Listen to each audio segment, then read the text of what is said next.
que explica, a qui vulgui escoltar-se'n, la llegenda de Bernat, el pirata malfadat.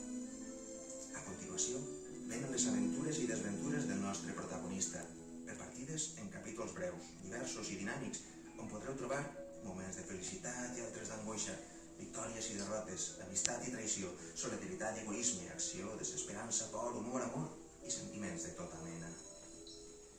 Tanmateix, Bernat no estarà sol, perquè una pintoresca colla d'infeliços sense res a perdre s'hi afegirà al seu projecte esbojarrat.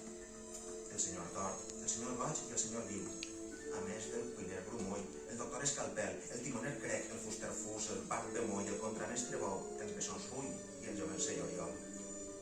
Tots plegats provaran de fugir de la misèria, la lletjor i la injustícia que els envolta. Tots plegats m'emprendran un accidentat viatge, tant físic com anímic, espiritual, si voleu, cap a l'esperança de viure lliures i en pau.